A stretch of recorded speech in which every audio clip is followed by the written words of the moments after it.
There's room for competition. There's room for the individual competition. There's room for my business to go against your business and say, I've got the better product. I'm better at this game than you are. When it comes to, okay, you're no longer allowed to play this game because I've played it in such a way that I own these things and I can exclude you, I think you're playing dirty. And so I'm going to or resort that my to mass is so big that you can't possibly start. That's only a thing, like, if you think about two people in the gym. Bruce is next to me. He's been lifting for years. He's massive. There is no size he can be that's going to stop me from going in and picking up weights and getting bigger myself. Yeah, I don't know that always applies, though, to, you know, a business sense or a corporation, does it? Probably not always. But, go on. No, I'm asking you the question. We're not. Oh, God, you put me on the spot. I don't know. It's your spot.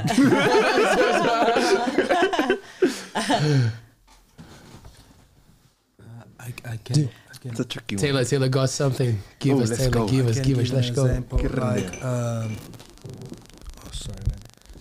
Like, for example, Fonterra, right? They bought everyone. They monopolized the whole dairy industry in New Zealand. Oi. So he is the Bruce, the big fella. Oi. And as long as you want to be Bruce as well, he won't be Bruce in New Zealand anymore, right? Because he took over the whole gym. But if you own your own farm, so this if it is impossible for anyone to start their own farm, now we're playing, and it is. I know for a fact that it's real difficult for people to get into farming for themselves. But if you are able to start your own farm and get your own cow and milk your own cow and then go and sell it at the local store, then you're able to engage in your own commerce, and there's room for that. But what you're talking about Fonterra, now it's starting to get a little bit tricky for me, because it is a collective of farmers, but is that all it is? I don't actually know too much about the shareholdership of Fonterra.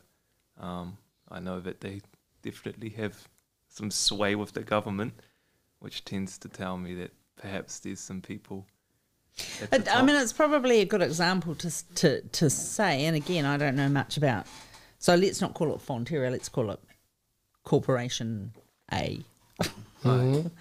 Corporation X. We can't call it X, that's Twitter. That's right. See, we can't even use the alphabet anymore. Anyway, so I never learned it anyway. so a corporation also, because of size, ends up having control over the structural elements that market operates in. So they end up having sway over policies. They end up having sway over legislation. And those types of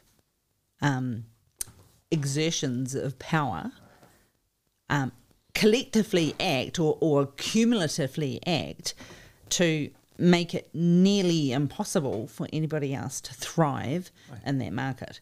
And so, sure, you might have Corporation A, is that what we settled on? And you might have individual B.